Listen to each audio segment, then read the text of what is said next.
Sean todos ustedes bienvenidos a este espacio de cine y sexualidad. Yo soy Carlos del Río, les saludo, les agradezco que estén con nosotros y saludo por supuesto a Roberto Ortiz. El día de hoy, Carlos, tenemos a un invitado especial que nos va a hablar de un cineasta que abre brecha, que nos arroja imágenes sugerentes en el terreno de la sexualidad, del erotismo, y que en ese sentido es un cineasta fundamental desde la primera mitad del siglo XX. Nos referimos a Luis Buñuel y para platicar de él está nuestro querido amigo José Antonio Valdés. Pepe, hola. Bienvenido. Hola, ¿qué tal? ¿Qué tal? Pepe es crítico de cine, es jefe de información en la Cineteca Nacional. Él lleva desde hace muchos años la sección de cine que se llama Miradas al Cine en Canal 11, todos los viernes muy temprano en la mañana. Es conductor de Kinestesias en el Instituto Mexicano de la Radio y también de Cinema Red. En Radio Red. Entre otras cosas. Y de repente le da tiempo de ir a Cinemanet o le da tiempo de acompañarnos en espacios como este. Pepe, bienvenido. No, muchas gracias y pues vamos a platicar de Buñuel, a ver qué tal. Arranquémonos, la importancia de un director como este que a lo largo de su filmografía, que es muy importante, trascendental en la historia del cine, sí, pero que aborda en distintas películas temas muy interesantes que tienen que ver con el fetichismo, con el voyeurismo, con muchas otras cosas. Sí, bueno, para tratar de empezar a platicar de Luis Buñuel desde este ángulo de la sexualidad, hay que remitirse a su propia biografía. Creo que él, al describir sus años en Calanda, la Calanda de 1900 a 1915 más o menos, que fueron los años en los que estuvo ahí, era un ambiente casi medieval, ¿no? Un ambiente en el cual la religiosidad se enseñaba de una manera muy férrea, estaba perfectamente sincronizada con la educación en varios sentidos. Por otro lado, una familia muy conservadora en la cual el padre era un terrateniente que tenía 50 años y que cuando Luis Buñuel nació su madre solamente tenía 18, por ejemplo, y donde pues creces en un ambiente completamente campirano y alejado del mundo, ¿no? En esos años de formación Luis Buñuel va aprendiendo a conocer un mundo en el cual siempre hay más secretos que verdades, hay una doble vida, una doble moral en el mundo en el cual él va creciendo y bueno, finalmente el descubrir el erotismo, el descubrir la muerte, el descubrir al Marqués de Sade, por ejemplo, que será una gran influencia en su obra, va formando, a Freud desde luego, va formando como una visión de la sexualidad, ¿no? Pero hay un paralelismo con otro gran director que es Alfred Hitchcock en cuanto a la formación. Los dos fueron formados por jesuitas, los dos compartían muchas perversiones, muchas frustraciones y yo creo que en buena medida la sexualidad en el cine de Luis Buñuel es una sexualidad frustrada, frustrante, imaginada y generalmente muy, muy perversa y muy dolorosa también. Es una cuestión pues que nos pega mucho a nosotros como latinos, quizá bueno a las generaciones más nuevas no, digo yo me formé en los años 80 y nos enseñaron todavía que había muchas cosas malas que no deberías de hacer, ¿no? Claro. Y eso pues bueno, si nos remitimos a principios del siglo XX pues era todavía mucho más férreo. Ahora, mencionas a Alfred Hitchcock por esta formación religiosa y esta educación que finalmente es una educación rígida y que está efectivamente esta figura paterna, patriarcal, pero en el caso de Hitchcock lo que observamos en sus películas es que hay un personaje que siempre va a manejar temáticamente que es el falso culpable o el complejo de culpa a partir de una situación que se da de manera extraordinaria. En el caso de Buñuel tenemos, por su formación cinematográfica, y ahorita nos vas a platicar tú, su vínculo con el mundo de los surrealistas, un manejo liberador a través de sus imágenes en cuanto a este manejo del erotismo y de la sexualidad, no obstante que están esos diques morales de la sociedad que tratan de impedir que repentinamente el ser humano sea otra cosa. Sí, además, bueno, por un lado hay la liberación, pero también hay la cuestión de la frustración y de la represión y de la vida imaginada, que creo que es uno de los temas que Buñuel, en particular en dos películas, en Ensayo de un crimen y en Bella de día, trata de una forma muy abierta, es decir, uno es el criminal que quiere matar y que finalmente solamente en la imaginación puede hacerlo, que es Archibaldo de la Cruz, el protagonista de Ensayo de un crimen, o Severin, el personaje de Catherine Deneuve en Bella de día, que solamente puede expresar su sexualidad a través de la imaginación. Él arranca justamente en la vertiente surrealista de lleno, por completo, en este imaginario, en esta proyección de la mente, de los sueños, de los deseos, de las inquietudes a través de sus primeras primeras películas en particular. Sí, de hecho, Un perro donde andaluz. También está la sexualidad. Un perro andaluz es una película que se produce con el dinero que le deja a su padre como herencia. Desde luego, la figura de Salvador Dalí es importantísima, que en aquel momento son grandes amigos. Juntan dinero, se lanzan a filmar un cortometraje de 16, 17 minutos que acaba siendo descubierto por los surrealistas y finalmente ellos se incorporan realmente a esto. Pero Un perro andaluz, por ejemplo, ya tiene imágenes donde encontramos el manejo que en la sexualidad va a tener el cine de Luis Buñuel. Por ejemplo, la imagen de un hombre que, bueno, es el protagonista, que, no, bueno, Un perro andaluz, para quienes no la conocen, pues es una película surreal, es decir, no hay tiempo, no hay espacio, hay delirio tras delirio tras delirio, y en uno de esos delirios el protagonista se acerca a la protagonista femenina, le empieza a acariciar, la mujer está vestida, la empieza a acariciar y de repente la ropa se desvanece para ver cómo sus manos acarician los senos, acarician los glúteos, las nalgas, pero es muy interesante ver el rostro del personaje masculino que está prácticamente viendo hacia arriba, babeando y con los ojos en blanco. Está muerto, básicamente. Una muerte orgásmica tal vez, pero finalmente ahí lo que por primera vez a los 28 años Buñuel plasma es la unión del erotismo y la muerte, que será una constante de toda su obra temática, desde, bueno, Ensayo de un crimen, Viridiana, es decir, siempre el impulso de la sexualidad implica un impulso de muerte, y ahí aparece por primera vez. De repente la protagonista corre hacia una de las puertas, intenta escapar, el hombre va detrás de ella, pero antes agarra 2 cuerdas y en las cuerdas van amarrados 2 pianos y en los pianos van amarrados 2 burros muertos y atrás de los burros muertos 2 maristas que están amarraditos también y el hombre va jalando todo esto para llegar a ella. Puede ser el arte, puede ser la educación, puede ser la cultura, la religión, la parte salvaje del ser humano que en el momento de tú consumar tu sexualidad te detiene, te reprime. Y el cine de Luis Buñuel también es el cine de la represión. Pues ahí lo tenemos, una película además que desde sus primeras imágenes es provocadora hacia el espectador. Es la clásica imagen que ustedes seguramente han visto de una navaja que corta un ojo. Sí, ¿no? Con eso prácticamente es con lo que arranca esta película. Y la obra del Buñuel. De su obra, claro, su película. Claro. Y un siglo, porque además él nace en el 1900 y el siglo va corriendo a la par que él. Y estamos platicando sobre la sexualidad en el cine de Luis Buñuel. Roberto Ortiz. Pues ya en la parte inicial de su carrera tiene no solamente El perro andaluz, sino también va a tener La edad de oro. Es una película muy importante, es un mojón del surrealismo y es un baldo de agua fría porque en su momento, cuando se estrena en París, grupos de derecha asisten para boicotear la función a la sala de cine. Y posteriormente las autoridades, Carlos, Pepe, pues van a prohibir esta película y confiscar las copias. Entonces ya estamos ante un detonador, ante una película que tiene este eco inmediato y que tratan de impedir su exhibición. Tan es así que solo mucho tiempo después es que, claro, ahí está el efecto de la censura, la cinta va a ser exhibida finalmente, mucho tiempo después, repito, en Nueva York y inmediatamente después en París. Platícanos de esta película porque realmente es una de las obras geniales de Buñuel. Bueno, Buñuel ahí ya está insertado en el movimiento surrealista, ya es amigo de Breton, de Man Ray, de Max Ernst, de todo el grupo completo.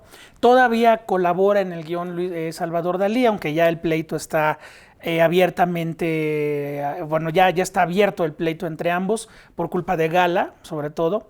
Pero mientras tanto, la película la produce un aristócrata, el vizconde de Noailles, que tenía la costumbre, se le va a quitar con La edad de oro, de andar pagando películas a los surrealistas o a personajes del medio intelectual francés, como Jean Cocteau. Él produjo también La sangre de un poeta.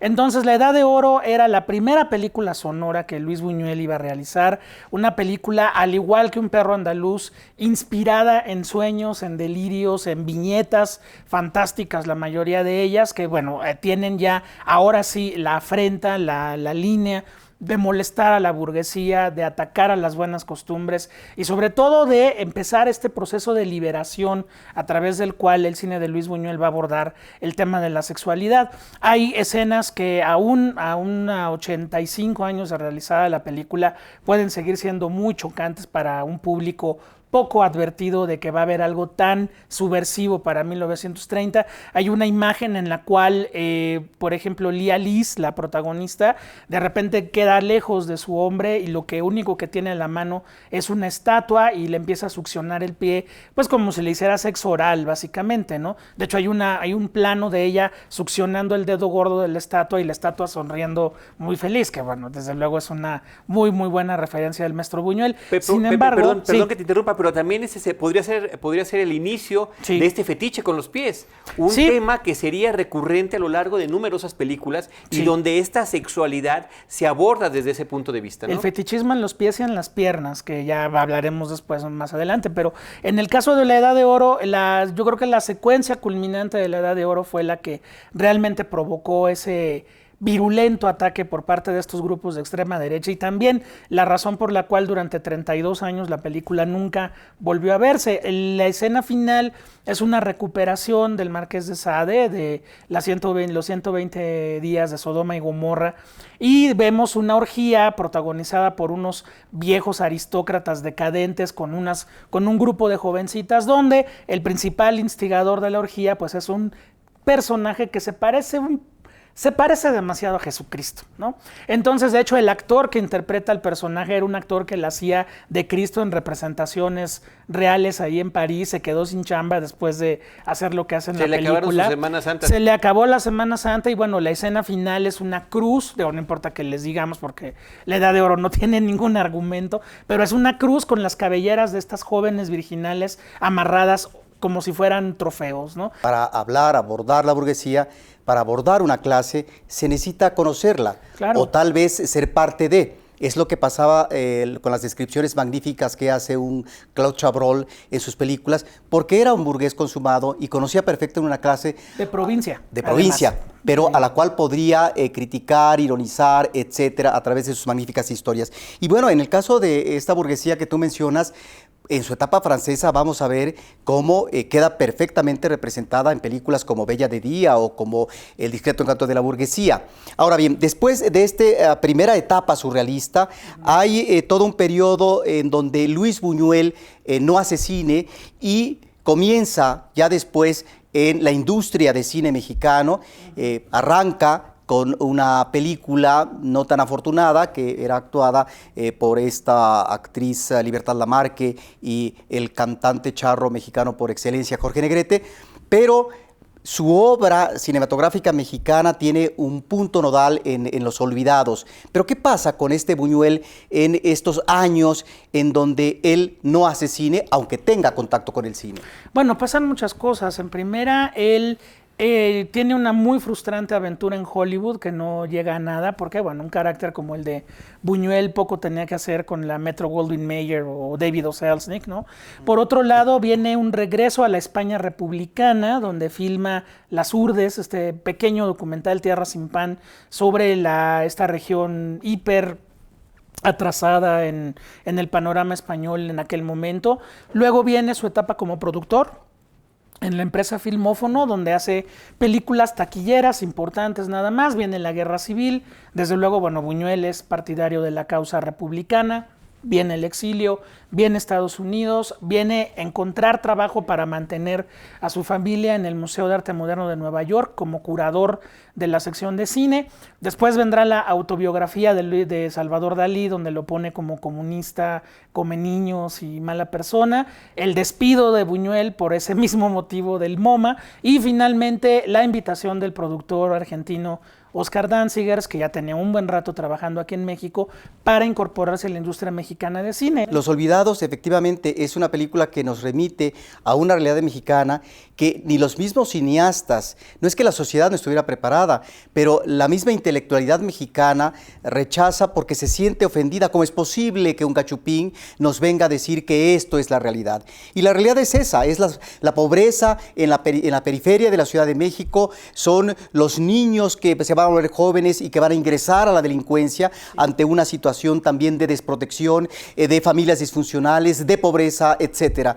Realmente el ojo de Buñuel es el de un entomólogo, es el de un investigador que se va a las colonias, que conoce y que estaba fresco, obviamente, la influencia que él había tenido del movimiento neorrealista italiano, que es un movimiento de posguerra y que va a ser como muy bien tomado en ese momento específico. Yo creo que ahí está la exactitud histórica en términos creativos de un Buñuel haciendo esta película. Estábamos con una de sus películas más importantes. Decías tú de la historia del cine mexicano, de la historia del cine mundial. También. Un favorito de muchísima gente, me cuento entre ellos, por supuesto, Los Olvidados de 1950. Sí. Pero ciertamente ahí ya, Pepe, ya descubrimos una serie de elementos en torno al sexo, sí. Algunos reiterativos que ya habíamos mencionado en esta cinta.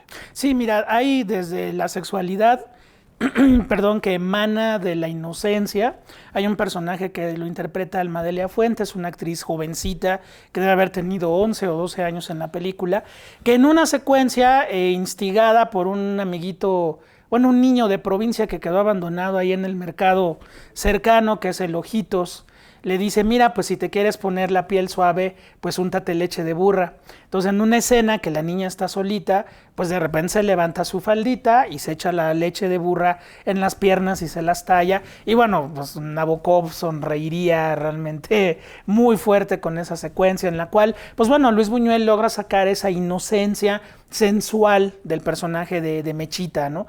Pero sin duda la presencia que más sensualidad aporta a Los Olvidados, para bien y para mal, es la madre de Pedro, que no tiene nombre, el personaje simplemente es la madre, y lo interpreta Estela Inda, una actriz que, por cierto, también ya había tenido sus antecedentes en cuanto a la sensualidad en el cine mexicano. Tiene una película importantísima, La Mancha de Sangre, de Adolfo Besmogart, que bueno, es de esas películas que rompieron las reglas del melodrama cabareteril para demostrar que la prostitución no solamente era sufrimiento, también cuando se podía era goce.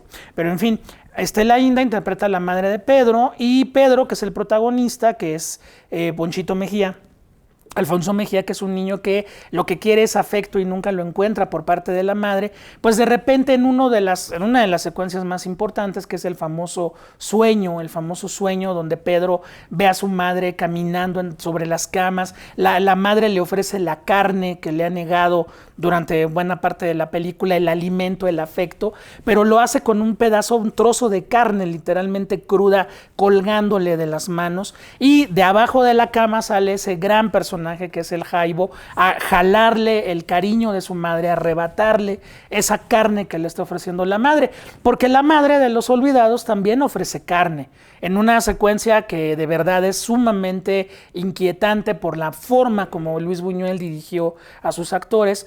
El Jaibo, que es este niño, bueno, joven, un poco más grande que Pedro, que también está en la calle en la misma situación de orfandad, en medio de esa miseria moral de la Ciudad de México que presenta Luis Buñuel. De repente él entra y encuentra a Estela Inda, la madre de Pedro, lavándose las piernas. La mujer viene de trabajar, viene cansada y se está lavando las piernas. En el momento en el cual el Jaibo dirige la mirada hacia las piernas de Estela Inda, y hay un deseo erótico, hay un deseo sexual, y la mujer se da cuenta porque se sigue lavando las piernas enfrente de este joven.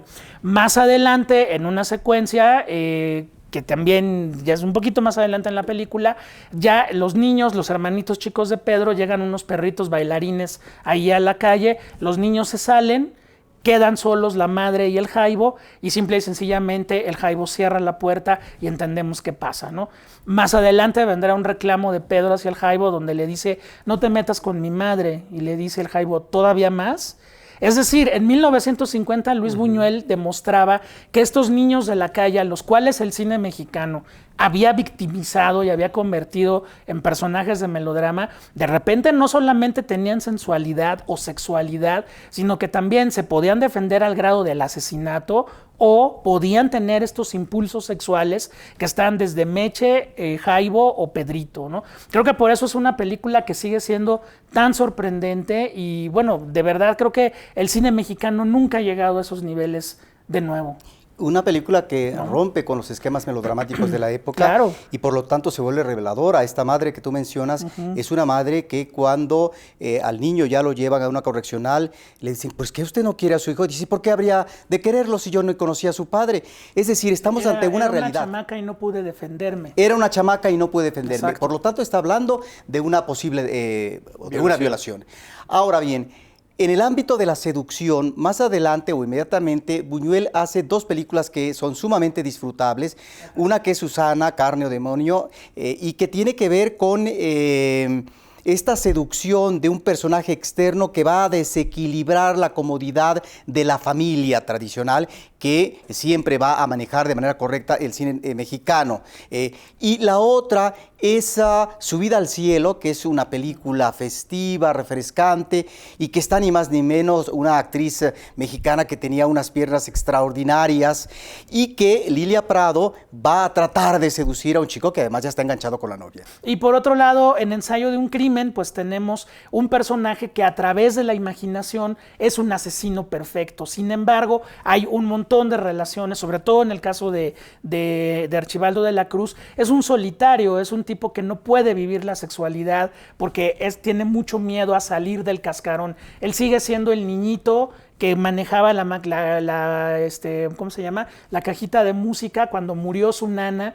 víctima de un balazo que le llegó por la ventana, y el niño queda fascinado porque tiene poder sobre la gente y sobre todo puede desear la muerte de sus enemigos, ¿no? Y entonces la nana queda muerta en el piso con las piernas fundadas en un bellísimo liguero, las piernas de Leonor Yausás, que eran muy bellas, y entonces ahí está ese erotismo que no puede salir de la casa, ¿no? Por eso Archibaldo de la Cruz es un fetichista consumado que va inclusive a hacer una efigie de Miroslava, una efigie perfecta de Miroslava. Y por otro lado, Francisco Galván es este héroe del amor loco que en un momento dado, ya cuando su crisis de celos llega a grados enfermizos, trata de ejecutar un ritual del Marqués de Sade, que nunca hemos sabido muy bien qué es, pero que incluía cuerda de barco, aguja, hilo quirúrgico y alcohol y formol y algunas otras cosas que Buñuel nunca quiso explicar, porque siempre la sugerencia y la perversión será mucho más grande de nuestra parte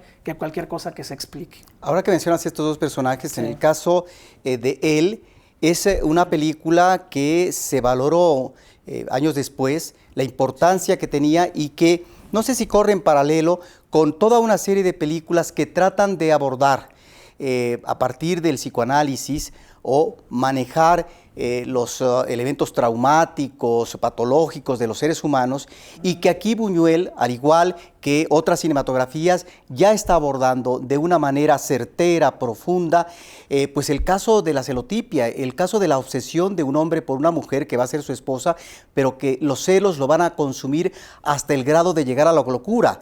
Y en ese sentido sí estamos ante un Buñuel en plenitud de sus facultades, pero también en cuanto al tratamiento de sus personajes.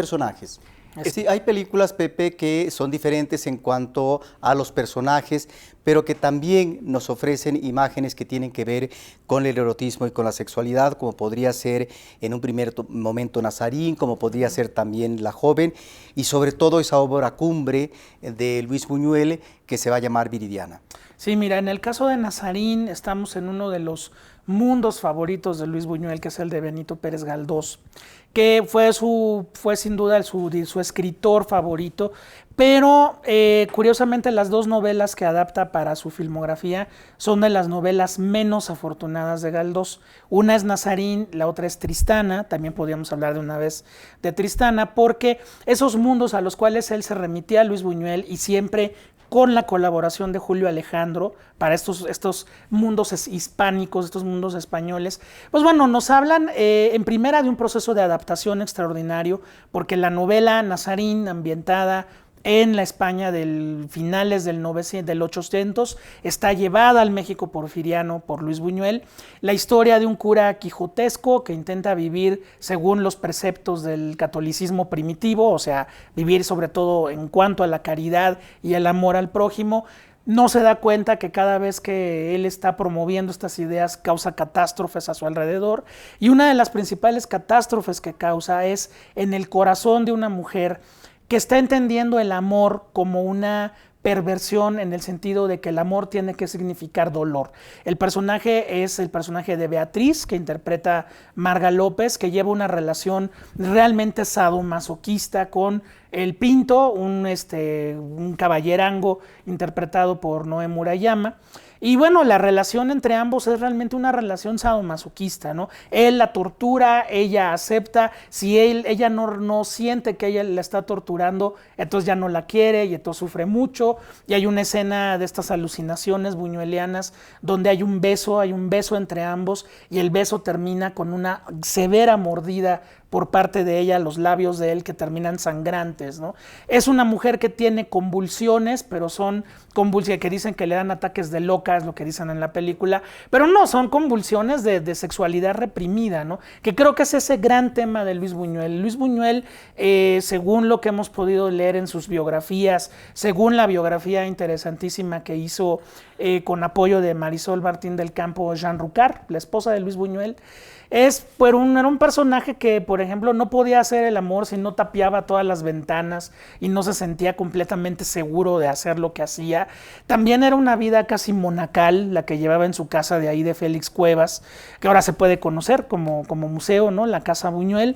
En fin, era un personaje que en sus personajes de cine ponía mucho de esa parte, pero la parte sadomasoquista en Nazarín es muy importante porque finalmente tratar de liberarse de esa relación es lo que lleva a Beatriz a caminar con Nazarín como si fuera una escudera. El problema es que esas cuestiones no se borran, como dicen también en la película, queriéndose santificar solitas, ¿no? Finalmente ella entiende el amor así, y bueno, no vamos a decir qué pasa en la película, pero sin duda Nazarín es una película que habla de las derrotas del ser humano por querer cambiar al mundo, que es lo que pone Buñuel, ¿no? Claro, y que en el caso de Marga López, sí, estoy entendido de lo que dices, que establece una relación sadomasoquista con el personaje de Noé Murayama, pero también es la pasión que aflora repentinamente y que ante eso ella no tiene una explicación. Podría santiguarse, podría tener el refugio con este cura quijotesco, pero la pasión surge en cualquier momento y eso es lo inquietante del personaje de él. Luego viene La joven, que es una película muy interesante también. Y ahí es donde hay una diferencia muy grande entre muchos cineastas que ponen las cosas de frente tal cual, claro, y otros que a través del poder inimaginable de la sugerencia logran plasmar cosas todavía más perturbadoras, todavía más provocadoras. Exactamente, hablando también de este erotismo o de referencias eróticas que tienen que ver con la infancia. Hay años después, en el diario de una recamarera, una niña que ya sí termina violada y asesinada en un bosque. La manera como Luis Buñuel resuelve la violación de esta niña es un dolly, o sea, un movimiento de izquierda a derecha de la cámara que recorre el bosque que nos remite también a los cuentos infantiles, a la Caperucita, al lobo feroz, y de repente vemos las piernitas de la niña un poco separadas en medio de la hojarasca, y por las piernas de la niña va caminando un caracol, un baboso caracol. Entonces, con eso resuelve Luis Buñuel la imagen de la violación de una niña, ¿no? Y eso lo hace en el diario de una recamarera, pero La joven está también llena de esas referencias que, pues bueno, ahorita sería realmente impensable que alguien hiciera una película con un mínimo de referencia a un abuso sexual a una menor, ¿no?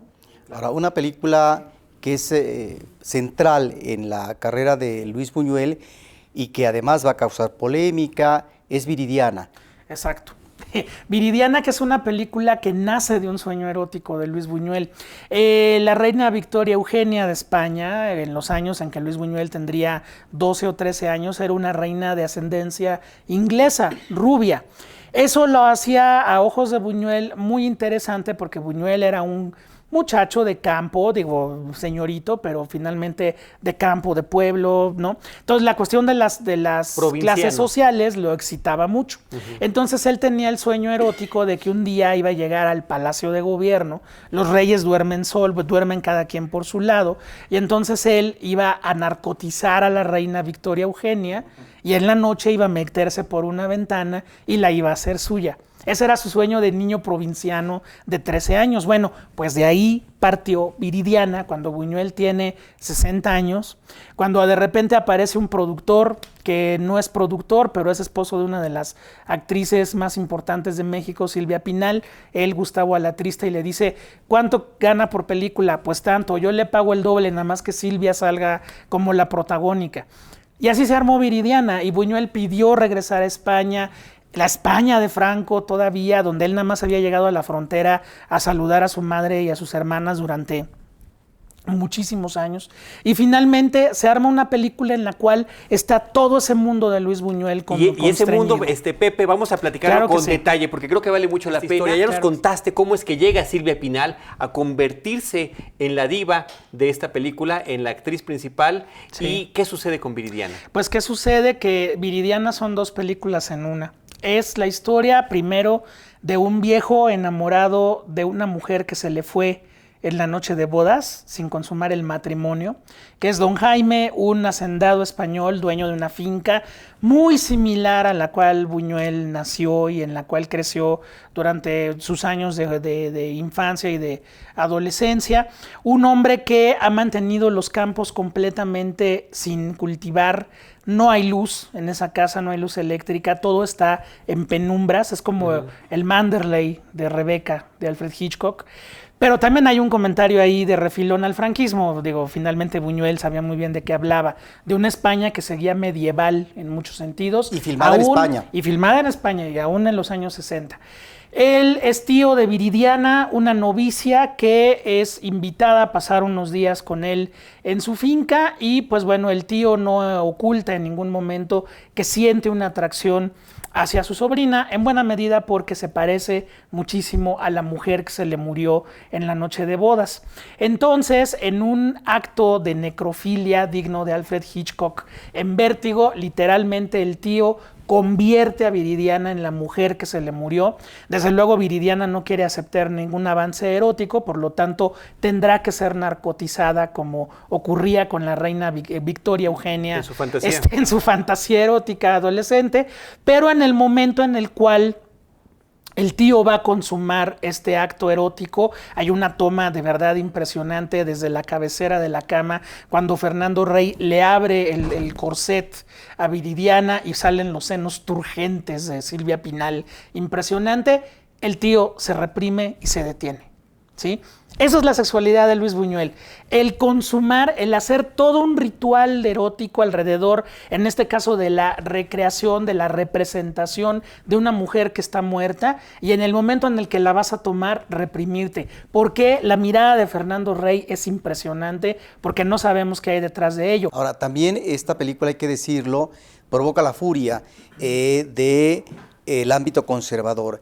Hay que decir que desde lo que va a ser la Edad de Oro, pasando por Los Olvidados y luego en Viridiana, ahí va a estar la censura atenta para tratar de fustigar, de quitar de la cartelera esta película, que claro, Buñuel la hace en plena gobierno franquista, en plena dictadura, y por eso lo habían además acusado cuando él asume este proyecto de que era un traidor, porque finalmente estaba filmando en la España de Franco.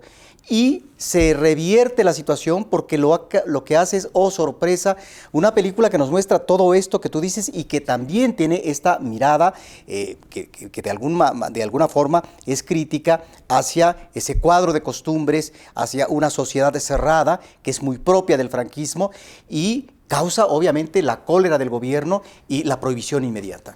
Sí, el ministro de Cultura español subió a recoger la Palma de Oro en Cannes y cuando llegó a Madrid ya no tenía trabajo, ¿no? Y la copia del Festival de Cannes la logra sacar Gustavo Alatriste, se la llevan a París y es como la película queda absolutamente libre. ¿Por qué ¿no? dos películas en uno, además? Porque te narra como estas dos historias, ¿no? Es decir, Viridiana es simple y sencillamente como el eje conductor, pero tienes estas visiones de la sexualidad, ¿no? Una sexualidad enfermiza como la de don Jaime, una sexualidad profundamente explosiva como la de su hijo, y una Viridiana que durante toda la película está negando ser mujer, está negando su propia naturaleza. Cuando finalmente se dé cuenta de ello y de su gran error, porque para Buñuel es un personaje sumamente deplorable, alguien que niega su naturaleza, pues la película ya se va a acabar, ¿no? Ni modo. Vamos ahora a seguir con esta filmografía. ¿Qué te parece si pasamos a otra etapa de él? La etapa francesa. En Francia. Sí, que él decía que era su etapa favorita porque ella pudo tener a los actores que él quería y el presupuesto que él quería. Bueno, eso decía Luis Buñuel. Para mí el Buñuel mexicano es el Buñuel que más ¿No te parece, tiene? tú que sabes tanto sobre Luis Buñuel, Roberto, que muchas de las cosas que vemos en pantalla, en sus películas, que expresa particularmente la cuestión de la sexual, se contradice en sus discursos, autobiografías, comentarios, referencias y entrevistas? Sí, pues de repente él era alguien que no le gustaba hablar y menos de él mismo y menos de sus películas, pero en la etapa francesa, por ejemplo, nunca encuentras momentos deliciosos como El Bruto, donde ponen a asar unos bisteces encima de la tapa de un bote y Katy Jurado arrastra a Pedro Armendáriz hacia las sombras. Vemos que los bisteces empiezan a hervir y Pedro Armendáriz dice, caray, ya se achicharró la carne, ¿no? Eso nunca lo encontrarás en la etapa francesa, ¿no? La etapa francesa es muy, ¿cómo decirlo? Es muy educada, muy elegante. Está Catherine Deneuve, está Fernando Rey, pero bueno, aún ahí hay películas importantes, ¿no? Las razones de un viejo de más de 60 años que se sigue enfrentando a la sexualidad. Ahí está Tristana, por ejemplo. Belle de Jour, que es otra vez la negación de la vida a través de un personaje que es de una frigidez terrible y que solamente en la imaginación ella puede satisfacer esa sexualidad. Claro, ya no estamos en Ensayo de un crimen. Aquí ya son 11 años después, una película donde ya la imaginación y la realidad de repente se traslapan y no sabes muy bien en qué terreno estás. Pero bueno, ahí hay algunas de las más interesantes alusiones a la sexualidad que hace Luis Buñuel, particularmente una que trascendió las fronteras de la película, que es una famosa cajita que lleva uno de sus clientes de Catherine Deneuve a este burdel exclusivo donde ella se prostituye por las mañanas, un coreano que llega con una cajita que cuando la abre se oye bzzz, ¿no? Entonces ninguna muchacha del burdel quiere entrar con él, salvo Catherine Deneuve. Cuando termina la secuencia, vemos que el señor coreano sale muy amable con su cajita bajo el brazo, se despide de todo el mundo. Catherine Deneuve está tirada en la cama, el cuarto está revuelto, pasó un huracán por ahí. Y sin embargo, cuando levanta el rostro, Catherine Deneuve tiene una cara de satisfacción enorme. ¿Qué había dentro de la cajita? Pues quién sabe. El caso es que Buñuel llegaba a ser invitado a cenas diplomáticas en todo el mundo por embajadores que en el momento álgido de la cena le preguntaban, oiga, ¿qué había dentro de la cajita, ¿no? A mí me gusta mucho esta etapa francesa porque narrativamente, y tú ya comienzas a apuntar, es un director más libre.